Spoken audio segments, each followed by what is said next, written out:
2022, and the UAE hosting COP28 this year.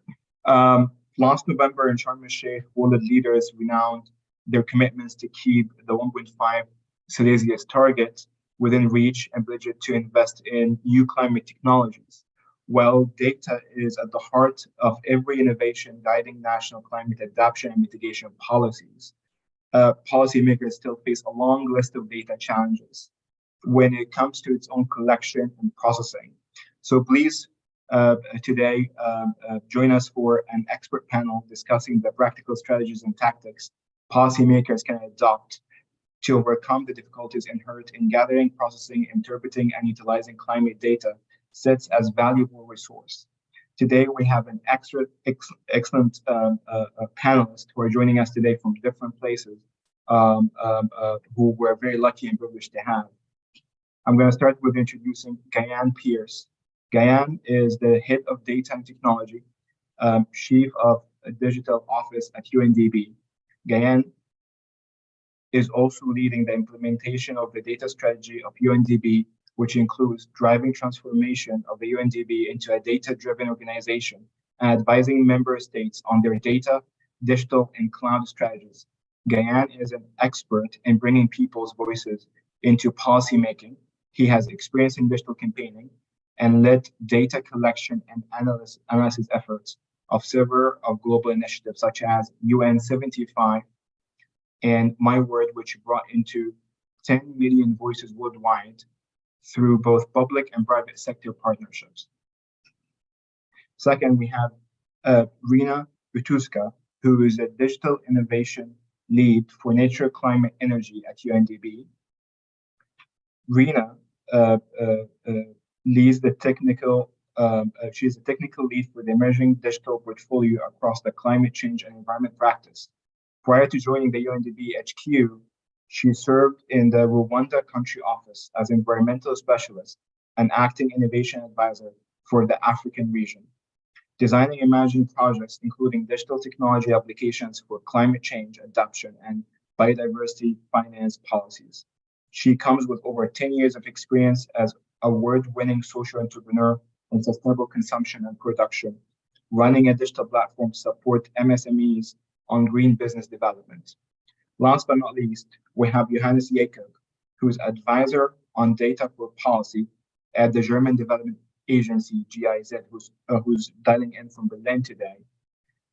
Johannes has an academic background in economics and a data science. He specializes in supporting governments to integrate data into their own decision-making to the benefit of society as a whole. Prior to his current position, Johannes worked within the executive office of the UN Secretary General, where he managed the implementation of UN-wide human rights initiative, worked on the COVID-19 response, and led the data analysis work stream of the Secretary General, our Common Agenda report. Gayan, Rina, Johannes, thanks so much for dialing today. I really appreciate you. I really appreciate your time. I know you have very busy schedules, so we at MEI, we're very delighted and very honored to have you. I'm going to start the first question with Rina. You were closely following COP27 in Sharm el-Sheikh. Can you give us a little bit of overview about the most important discussions and side events that took place on digital and data innovation during the COP27? Sure, thank you. And thank you for having me in this very interesting panel. So maybe just to give a bit of context, the COP27 happened when the world was actually experiencing a lot of floods and wildfires, drought, storms, and there was a lot of pressure in the space as well. And more than 120 head of states were joining. It was a huge COP compared to previous years, where more than 35,000 participants were there, and there was a lot of people from the business world, which is also very new, and also activists, indigenous communities, youth. There was a huge representation from the youth, civil society, and media. So that's just the context where it was happening. And two major things that I think we should all take out of the COP was that the Loss and Damage Fund was established or was announced, which is a big hope to vulnerable nations. But at the same time, there is criticism that there's a lack of ambition in the curbing side of the emission. So, when we go forward and discuss, it is important that we talk about the adaptation, which is how do we mitigate all the negative impacts of climate change. But we also always must think about, while we do that, how can we also curb the emission, because that is the root of the problem at the same time. And with that said, there were perhaps three major areas that came out that digitalization can help. One is about the enhanced transparency framework. All countries are expected to report on their nationally determined contributions, and transparency is really key because it's connected to the finance that it brings, and it connects to building trust in the community and the global society. And so, one example that from UNDP side is that we did a side event with the World Bank, UNFCCC, and also EBRD on how do we enhance the digital ecosystem that manages the transparency of carbon markets or carbon credits. And this is connected through NDC reporting and the carbon credits. And these must all be somehow stored and managed as a global community. So how do we make this happen with data was one big area that came out. And of course, there were other, like Climate Trace was one, Climate Action Tracker was another one. There were a lot of these tracking types of launches and events that happened throughout. And the second was, of course, about early warning systems. This is a long-standing area of technology that we could still benefit by advanced forecasting, for example, and that keeps coming up every time. And finally, about the financing gaps. This goes more into economic modeling, but how do we combine the climate data versus risk assessments and the financial data or economic data in order to have disaggregated ways of data collection that can actually inform policies in a very disaggregated way because everybody's influenced differently. So I think those were the three big buckets that were discussed throughout the event. Thank you, Rina. And building on what you have said, I have a question for Gayan. So UNDP integrated digital in 2019 as an enabler to achieve the Sustainable Development Goals. Can you tell us more about your approach in providing digital and data support into countries, especially in emerging markets, Africa, Middle East, and across Asia, please? Thank you, Mohammed. Thank you for having me in the panel as well. Good afternoon, good morning, good evening, colleagues. I understand we have a global audience today. Just to give a bit of context to those who have connected, the UNDP is UN's development agency, and we are the biggest on the ground with presence in over 170 countries. And like Mohammed said, our digital strategy has been a journey since 2009. We've been in this journey, and what we saw, especially during we started our journey just before the pandemic. So we've seen countries actually implementing certain digital solutions throughout this journey. And our strategy is focused towards supporting UNDP signature solutions, as we call it. We have 6 signature solutions in UNDP strategy: poverty and inequality, governance, crisis and resilience, environment and energy, and gender equality. So our strategy has been connecting or providing providing advice on how digital can transform our offer and identifying champions like Rina for others to learn from how an offer can be transformed using digital. Now that is mainly internal side of things, but what we have seen throughout this journey is governments understanding the solutions that you apply. It could be an online education system, it could be some other digital system, a digital payment system. They will thrive if you can build that digital public infrastructure, as we call it. So we see a shift from that solutions-based approach to actually having to have the real catalytic impact of digital, building that digital public infrastructure. And you can easily understand them as being the roads or your railroads or electricity, which enables the digital ecosystem, so a digital ecosystem to thrive. And where UNDP is now focusing on is what we call the whole of society digital transformation framework, where human rights are at the core of what we do, and also bringing people, having an inclusive digital society is the key of this framework. And so we are engaged with governments in different areas. If you take the digital readiness of a government, we see countries from one end of the spectrum to the other end of the spectrum, and we work in different areas, meaning we from all the way from helping governments to think digitally to bring set up a digital transformation office and lay a digital transformation journey, to actually coming in and helping with the policy and regulation that is needed at that core layer, the data exchanges, the ID systems that you want. And we are also part of Digital Public Goods Alliance. So we bring that the technical solutions into the whole of society digital transformation that I talked about. So UNDP is now actually focused on two areas, helping people like champions like RENA in their programmatic offer, and also helping governments to build that digital public infrastructure themselves as well. Excellent point. Johannes, I have a question for you that might be very basic. How can you define data? You're working for Data for Policy Initiative under GIZ umbrella. And when you talk to stakeholders, how you describe data, and how can you describe the work you do at Data for Policy, and how data could be harnessed in that sort of direction? How do you envision that? Thank you, Mohammed. Great question, and I'm happy to be here. Well, so you mentioned Data for Policy. Data for Policy is a global political initiative that started 1 year ago, and it comes from the German Federal Ministry of Economic Cooperation and Development, and that actually links us to UNDP because we are partnering together. And the main objective of this initiative is to strengthen evidence-based policymaking. And, we've seen that listening to science and evidence is crucial to overcoming humanity's challenges. Recently, the COVID-19 pandemic, but since the 70s, we had scientists warning us about the climate crisis.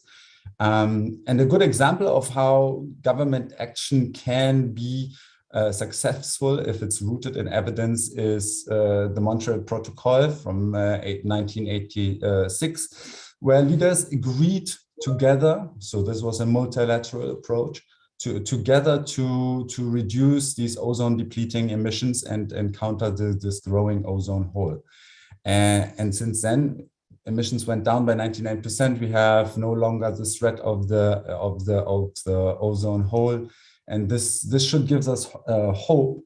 And now this initiative that we are working on, it's not focusing so much on the data production side. We've seen a lot of innovation there, but it's really focusing on the policymakers and put their needs into the center. So I like to question about data and what it really means. And I think the question should actually be asked to the policymakers. And that's actually what we did. So we went ahead and talked to them first and did interviews and listened and wanted to understand what are their challenges, what do they define as data, as the information that needs to come out of it. And while we were talking with them, we realized that the challenges are very fundamental, and it's often about the organization's data culture that's challenging. It's sometimes training. So there's like a full range of challenges, and that's why also addressing these challenges has to happen holistically. And I think that's not only true for the climate sector, but it's also links to other sectors. It's really a cross-cutting issue.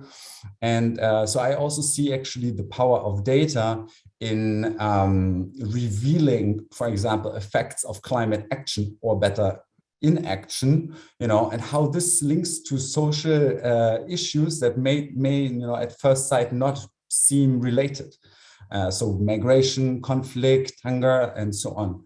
And so in our initiative, what we then did, we implemented local use cases to really see, what works at the local level, how can we learn from that, And so we are now active around the world. And as I mentioned already, we work together with UNDP, which is a great partnership. I think these challenges require really strong ties across the development actors.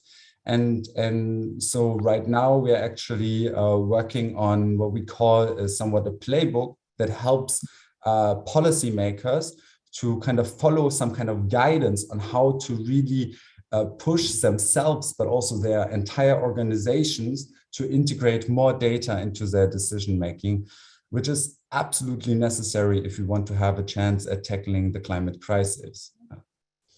This is an excellent segue to my second question to Reina.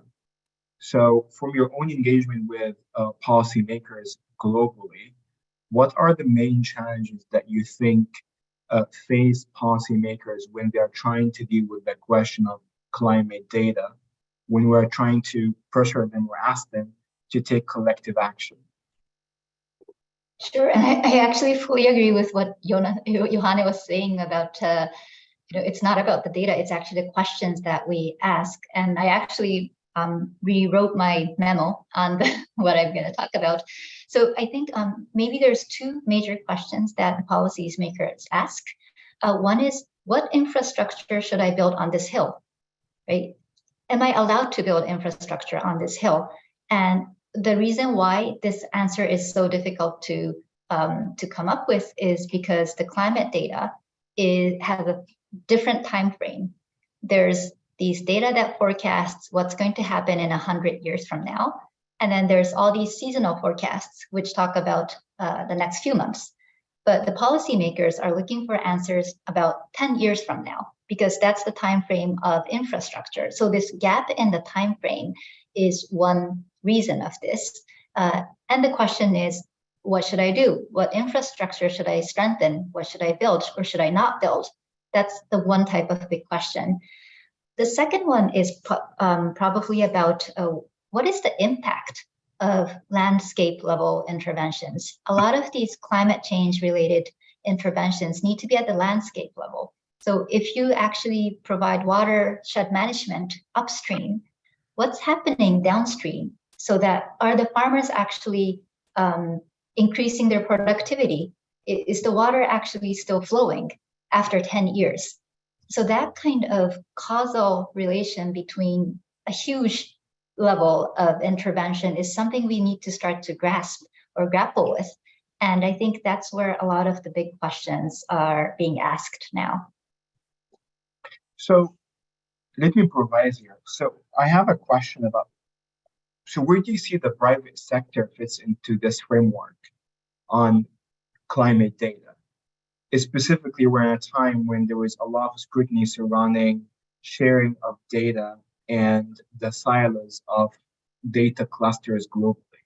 So where do you see the private sector, the big tech players into this framework that you laid out? That's a great question. And I'd love to hear from Diane and Johannes as well. But actually, digital is an interesting space because most of the innovation happens in the private sector and academia, perhaps in that sense.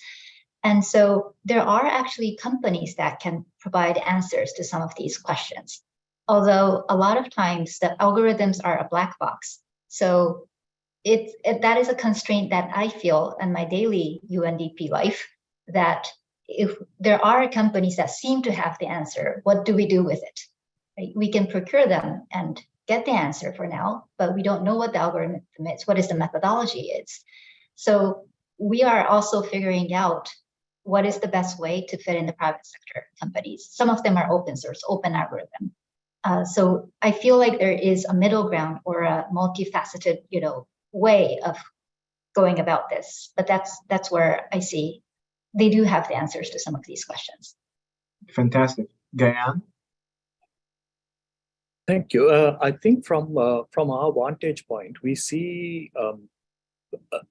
in many places the hard data doesn't exist. So you need to use proxies to do your analysis. And this is where private sector mainly comes in as well. In certain cases, they are present on the ground more than in certain cases the government, like they have many touch points on the ground as well. And where we are lacking is a common framework to get that data from private sector. Like we say, oh, we need private sector to come to this. We need the help of private sector. If you right now ask me, okay, what data do you need? I will sort of pause, because right now I don't have a common framework to bring that data. So which is why a use case driven approach is important here. So we understand the type of data that we need from the private sector, from the big tech as well. So we can create that framework to bring that data in a consistent, common manner. Fantastic. Johannes? Well, I also believe to really leverage the private sector's capacity to deliver data and to deliver insights, governments also have to change dramatically. And that has to happen on the regulatory level. Diane already spoke about common standards.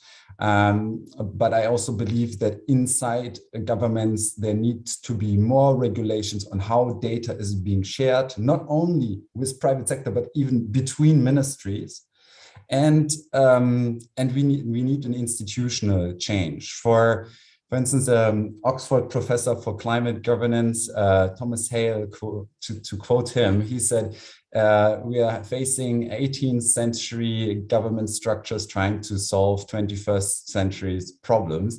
And I mean, this is a bit maybe over the top, but I believe that we need some institutional change as well. And this can start by small modification where government, maybe at the presidential office, ministerial level, or at the local level, build units that connect data producers and data users. I think this is a core function that is missing in many countries that we are looking at. That's fantastic. A reminder to our audience, if you have any questions for the panelists, feel free to send us your question, and we'll make sure that I'm going to incorporate it in our discussion. I'm going back in reverse, actually, and my question is for Johannes. In the policy brief, UNDP and GIZ are advocating for focusing on data consumers, not really data producers. What does it mean, why it's important, and what's the advice you have for policymakers by adopting this format? Well, it's principle that we put on ourselves to start with the needs and then go to the supply, right? And so when we look at, when we start a little bit more theoretically, we look at the data value chain, we see the first half of the data value chain, that's kind of the data production. That's where we see data collection happening. That's where we see data analysis, and that's where we see data, publication, dissemination. And we see a lot in this space, right? I think there are great examples, and they're so important to encourage others to also modernize and innovate. But at the other half, the data usage, where the data uptake and the impact should happen, there we don't see so many good stories and examples of how really data was put into use and solved an issue.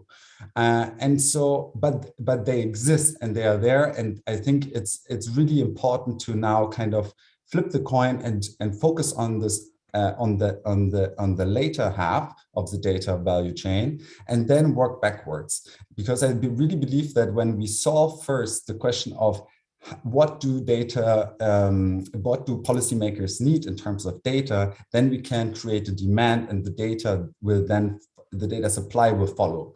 And this is really what it's all about. And I believe that right now policymakers often struggle with a place to start with. So it's a very convoluted area, data and working with data and all these analyses.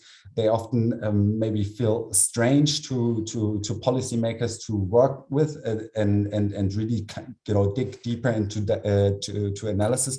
So I believe that we are now, it's good that we are now focusing on kind of providing guidance on kind of clearing the space and saying, okay, here's what you can start with, this is what can follow. And so we're working on this playbook that we will launch at the UN World Data Forum in April this year. here. And I think this could be perhaps a good place to start for policymakers in this journey. Thanks so much. This was very comprehensive. Gayan, I have the same exact question for you. Thank you, Mohammed. In fact, I'll pick on something that Reina said in her previous answer, impact. And if you start from there, like what impact you have, then it's easier to fix the problems in the value chain downstream. So if you look, from our vantage point, when we look at certain government initiatives happening, it's not like there's nothing happening in countries. There are certain things happening. There are certain initiatives that use data but they happen in silos. And the only way to bring these siloed initiatives together is through use cases, showing value, and also through partnerships, learning from each other as well. Johannes sort of provided a teaser into what we are doing here in partnership with GIZ, is creating this playbook on how you can bring these communities together. What is your starting point? You focus on the value side of things, focus on the use case. So when you go to, and one of the other problems we are seeing is data is seen as a purely technical thing. Like when you go to a policymaker or a decision maker saying, okay, we need data to do this. So it's a technical thing. Maybe go and figure that out with the IT department on how to do that. And we need to change this mindset. And the only way to change it is to show value by using use cases, by using the experiences, by using what others have done as well and building on top of it. So this is where we take a very user-centric approach into this problem. Thanks so much. That was extremely comprehensive. Reina, I do have a question for you. Can you tell us and tell the audience more about success stories where data was successfully were used to inform decision making for the greater good of people? Sure. I mean, I think both Gayan and Johannes were saying that we're not short of good examples. Like if you look at some of the successful projects at the project level, for example, there are projects where you collect data, the survey data at the national level, and you actually do a very solid analysis of what are the people lacking in terms of early warning systems. And then based on that, build a good program that addresses the problem. And there are a lot of these examples. And maybe I would just talk a little bit about DICRA. This is actually not a successful project yet, but I just want to explain this because I see there's a future in it. And DICRA was done by the India country office Accelerator Labs. UNDP has something called Accelerator Labs, which is a network of learning labs in more than 100 country offices, I believe. And so they worked with one of the Indian states and came up with this platform where they basically use open data only and overlay them and come up and partner with academic partners, including I think GIZ was one of the funding partners in this. And basically you would try to build new algorithms to identify the positive deviance and find the reason behind the positive deviance. So you can go into the farm level, which farms are actually increasing productivity, and then find the reasons behind it, or at least try to find the reasons behind it. Is it because of a water policy that was enacted? Is it because of a watershed management that happened upstream?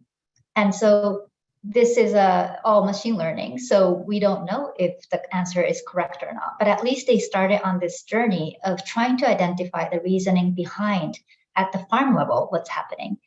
And the other beautiful part of this is that they work with citizen science, so they actually get on the ground data to ground proof a lot of these potential findings.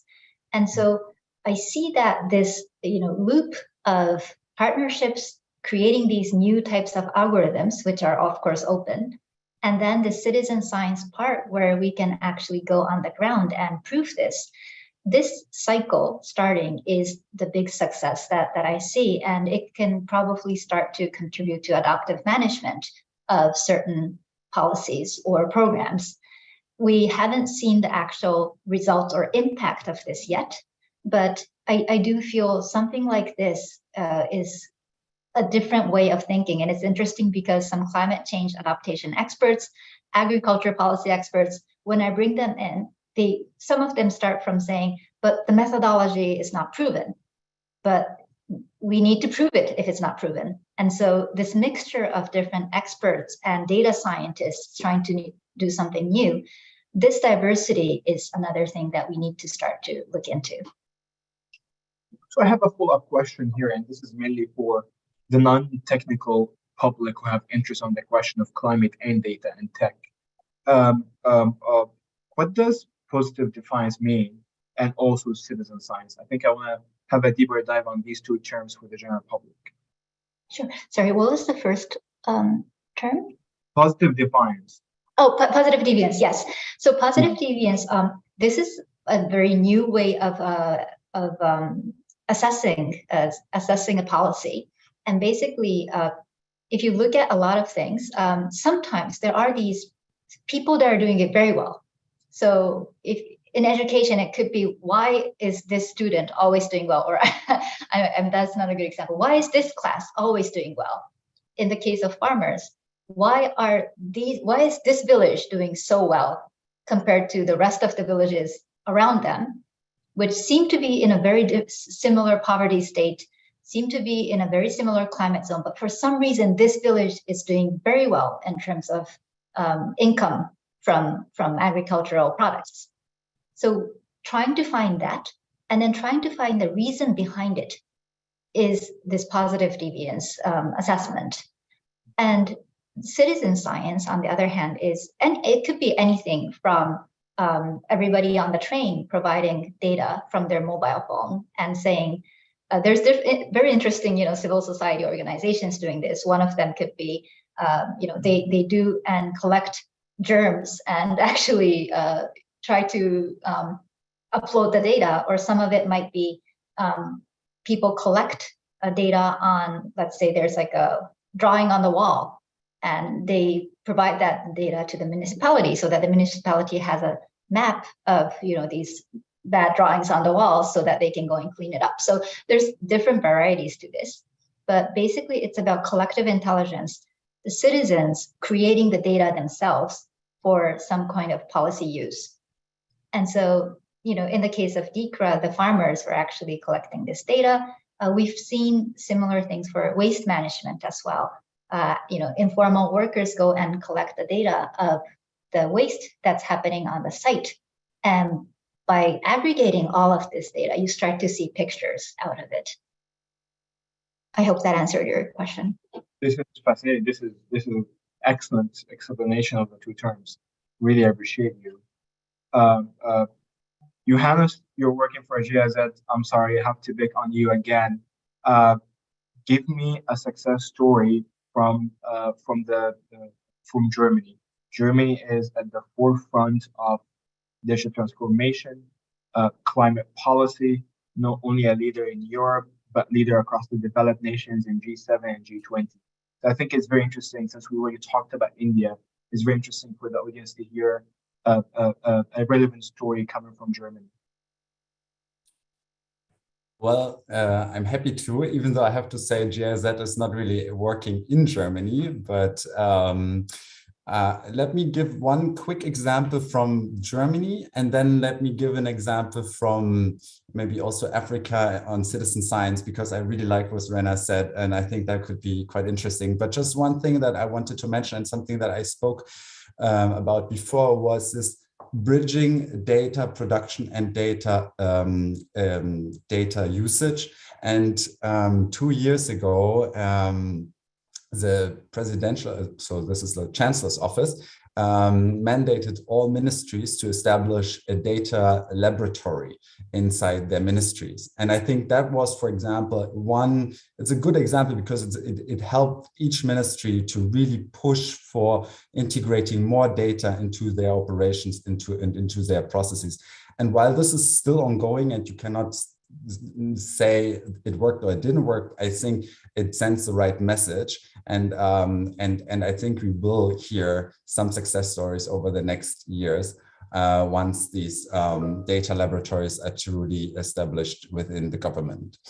But now let me give one example from citizen science, which I really liked, and that's from Ghana, where we had also the marine litter problem. So there were a lot of different agencies working on this, also the UN Sustainable Development Solution Network. And Ghana really had a great problem with marine litter. Around 80% of their waste was not adequately managed and landed in the sea. And then they cooperated with local grassroots initiatives and managed to track clusters of marine litter by establishing an app where citizens then could report the waste and organize then its removal. And so Ghana became really the first country to report this SDG indicator on marine litter through this new innovative approach. And I think there's a couple of success factors in this use case. And the first one is there was a political will at the highest level. There was in 2019, Ghana was the first nation to join the Global Plastic Action Partnership, and the president pledged to zero leakage of plastic waste into oceans and waterways.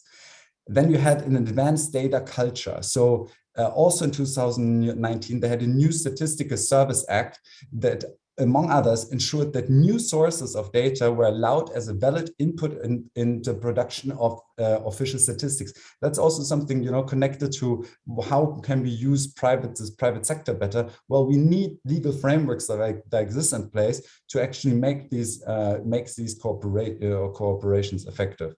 And then there was cooperation at the local level with grassroots initiatives, and we had cleared stewardship by the National Statistics Office. So I think these were, for example, 4 successful factors which you can take also and apply in other use cases.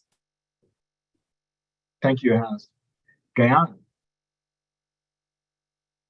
Thank you, Mohammed. Because Rena and Johannes both took practical use cases, I will touch on something slightly different. In certain cases, when you in the opening, you mentioned I was involved in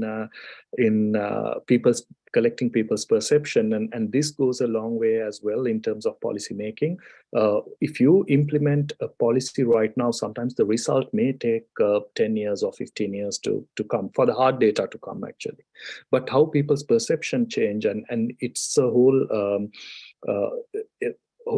new area of getting feedback into your projects, like immediate feedback into your projects as well, to make those agile changes that you need in the path to deliver. And to do that in the digital realm of things, this is where the digital public infrastructure I talked about earlier comes into play as well. Both Rena and Johannes mentioned great examples. Imagine if you had that level of connectivity, that level of digital literacy in a country.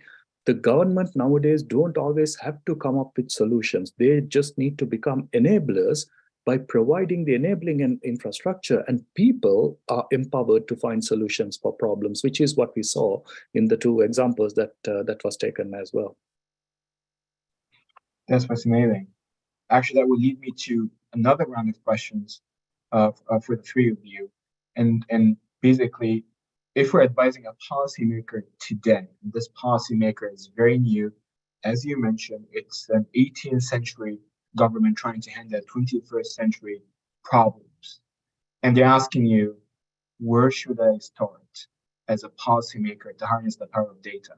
How they can start? I know that this is a very broad question, but I think that this is a good caveat. Gayane, let's start with you. Sure. You mentioned in the beginning it's a multidisciplinary challenge that we are having. In another panel I was in, someone mentioned all data scientists should be social scientists, in fact, because this is a multidisciplinary issue that we are facing here. So I think that is the starting point, looking at this problem from different angles. And the only way to look at the problem from different angles is through partnerships. It's through connecting, which is why through this project we are having with GIZ, we are trying to create a network to learn from each other on what we are doing. Because if you're connected to this webinar, you might not be a climate expert, but you might be a gender expert. You might be someone working on conflict prevention. All of these are climate issues. All of these are climate issues. If you take one issue which you think totally unrelated, I'm pretty sure we can find this the connection to a climate change issue. So looking at this problem from all different angles and bringing the expertise that is around the world, now you can, through digital means, you can tap into. And we are going to create this playbook as a starting point for someone who wants to start on this journey, to understand what is available to you. And there might be things that you haven't even thought about that is available to you to start this journey. And you can't. Where can you go when you get stuck in a challenge? Is something that we are trying to create, and create that global network of knowledge where we help each other in solving this multidimensional issue. Johannes? Well, I would probably recommend to create a demand. And so if you are new to an issue, you have a policy question, it's important to create this demand within your government. In fact, the majority of the data that national statistics offices have is not being disseminated to policymakers, right? So then this is also a different question related to funding, but there's a lot of funding for data collection, but then not so much for dissemination and analysis and so on. But I think the data capacities within government are not receiving enough demand, and there's sometimes also a misalignment between then the supply and the demand. So I think that would be my kind of first recommendation. But of course, the issue is extremely complex, and in the end, it's difficult to have an individual change the way governments operate and policies come into place, right? So this requires really a change of culture, a change of organization. But the more policymakers and more people in government kind of create a demand or ask these critical questions, then I think we can see more change in the future. Last but not least, Rina. Sure. I do think it's a cyclical process, frankly. And maybe just to say, the reason why I love innovation is because I really believe in the power of people's creativity and imagination. And so I would say if there's three things we can do in a cycle, one is to actually learn from other sectors, and especially in the business world, what is actually possible. Because once you see what's possible, it's really easy to apply it to your own problem. And I think Gayan was also mentioning about this. So that's one. And also maybe also to widen the perspective of the multi-dimension. Digital readiness assessment that UNDP is doing, it looks at different parts. Digital and data is not about data only. It's about what's the government capacity? Do we have the infrastructure? Do we have the regulation? What's the people's capacity and the private sector's capacity in my country? So looking at all of those holistically is also very important, just to widen your thought. And then finally, the use case, Johannes and Gayan has been repeatedly saying this, the use case is important, and not just to test different things. It should be designed in a way that you can test and create learnings around where you want to get to. So I do think by having these as a cycle, we can start to enhance our capacities on data, regardless of it be on climate change or other issues. So that would take me, I'm a bit selfish because this is my interest. I do care about the question of cross-border data transfer between nations. I do still believe in a free open internet that's open for, because I believe that data is essential to human development, to and not only tackle transnational problems, but also for development of emerging markets. But now we have a new trend of what I call data sovereignty, data nationalism on the rise. Do you think that that sort of new trend will impact the kind of advocacy that you're calling for right now? And let me start with Rina here. Sure, like data free flow with trust. These are longstanding concepts that I think, especially in the climate change problem area, it's really applicable. It's also a little bit farther from the most privacy related data. Waste management is, of course, another area. Pollution, it's all transboundary by nature. So it is actually a great place to start applying that kind of thinking, that in my view. But Gayan and Johannes, perhaps you have thoughts. Johannes?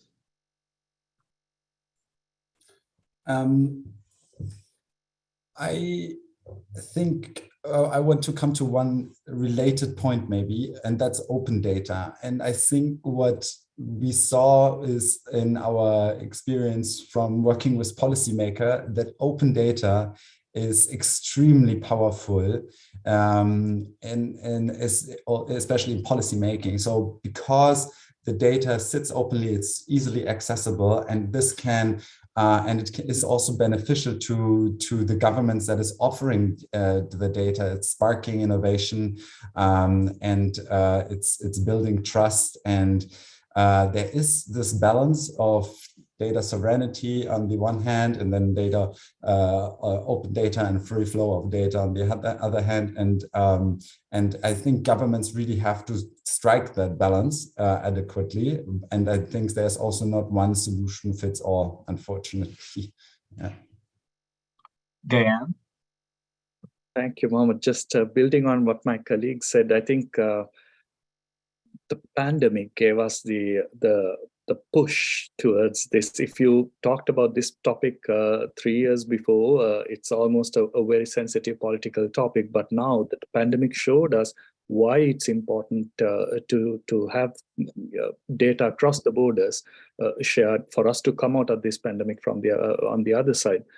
And this is where keeping personal data, obviously protecting personal data, should be at the core of everything that we do, and that should be the core of everything that the government should do as well. Having this international cooperation, having a framework to share public data, data that can be beneficial for public is important. And we touched on this as well when we talked about the private sector as well. So it's not just the governments that should be sharing the data, it should be the private sector. Everyone who has a touch point on people's lives should be sharing data that is beneficial to everyone. And I think international cooperation and frameworks are required, especially because of the privacy issues that we have. That's fascinating. Thanks so much for these answers. I think I have a question that captures some of the points you laid out in this round of questions. I'm going to start with Johannes here. So what can we do when it comes to countries that are data poor? Like data poverty is clear and dominant in many of the countries, specifically in emerging markets, from sub-Saharan Africa mainly, and some regions in the Middle East.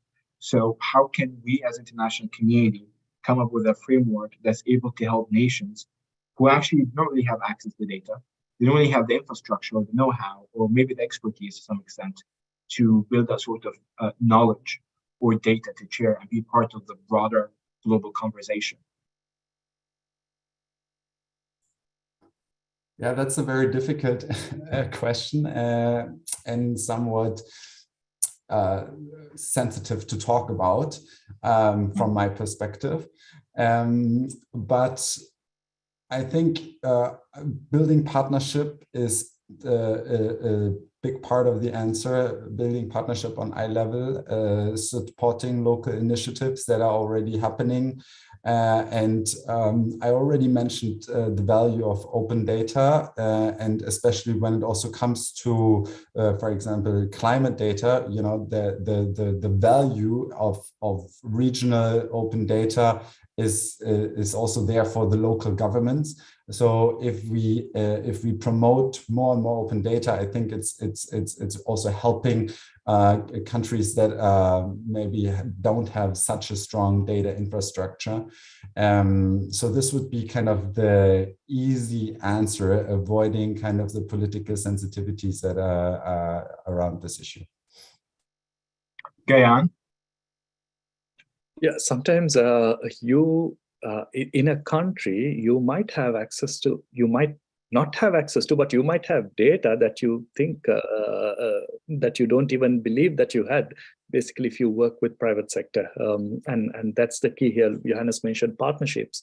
And this is the only way to move forward if you are if you lack the data, the hard data that you need in your journey.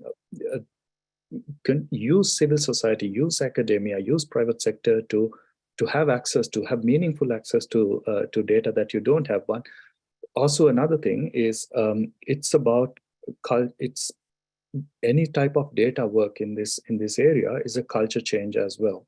It is changing your mindset, and I've spoken to certain statisticians, certain economists as well, still stuck in that 18th century thinking of how to do their statistical models. It is like, come out of that box, basically, of thinking about the innovative data sources that you can use, that is available out there, and use them in your analysis to bring impact, rather than trying to think about the traditional models that you've been working. So think innovatively. You might have access to data that you didn't even think of. Reina? Sure. I do think there is a little bit of mind shift that we have to go through. One is about this, access that you might have. It is a world of interoperability now, and whenever we think, we do need to think differently from this is my data, this is our national data, which of course comes with a lot of political sensitivities, as we all understand. But opening the data will definitely be one part. The other thing I just wanted, Gayan's story actually reminded me of there are some countries, let's say they produce cacao, and they don't have a national land registry. So, right, we don't know where the people's land are. But then a private sector company that operates in this country for the past 20 years, they have a full survey system where they collect this information from the farmers because it's needed to maintain a sustainable supply chain. So they are really into this environmental sustainability. Sometimes these companies are really open to opening this data or sharing this data. And the data is actually, the owner of the data is the farmers. And sometimes these things are set up in, it is set up in that way, but nobody's actually making use of it or leveraging on it. So there are probably creative ways that this can be put together, but it needs to be done with correct policies or strong policies to protect what it needs to be protected. And at the same time, I do think it's really important to build the local ecosystem, the local digital ecosystem, data ecosystem. Data collection is really important to answer a lot of these policy questions, and it is an opportunity for capacity building in these countries. So rather than providing data, how can we work together to get this data together would be maybe the way I would flip the question. Fantastic. We have one question from the audience, from Raha Hakim Devar, and I'm not sure they're saying space-based Earth observations are increasingly relevant and can help fill in climate and environment data gaps. A lot of this growth is coming from the commercial sector, which views open data differently. So the question is, how can the public sector better incorporate emerging commercial data? We somehow touch upon the question of public-private partnership, but if you able in 1 minute each have a response to this question, I will be very grateful for you. Gayan, you want to start first?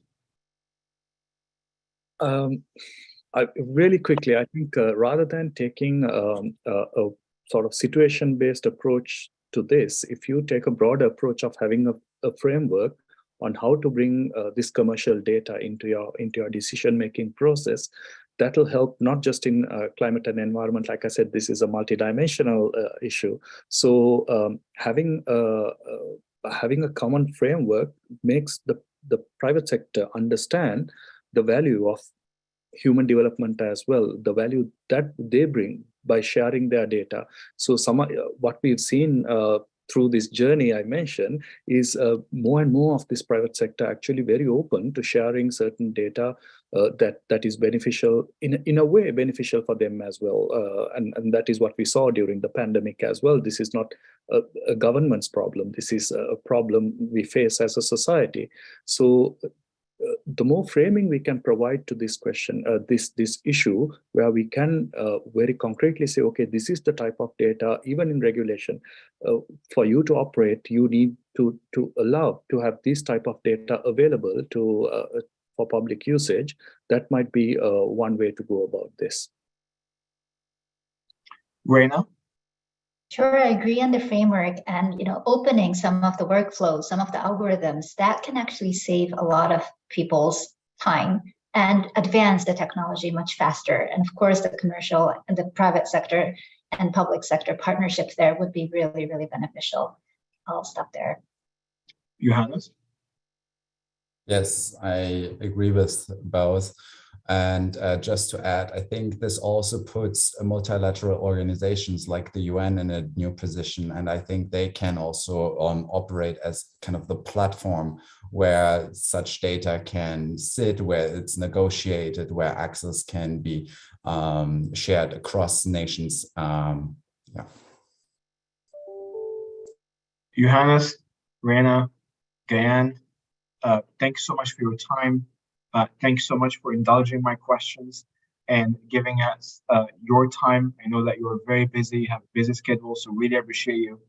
You provided us and our audience with clear answers on a very timely subject that we care about, and we believe that climate is interdisciplinary issue that intersects with finance, geopolitics, technology, and you were truly such intellectuals and truly enlightened, and you helped us understand the situation better.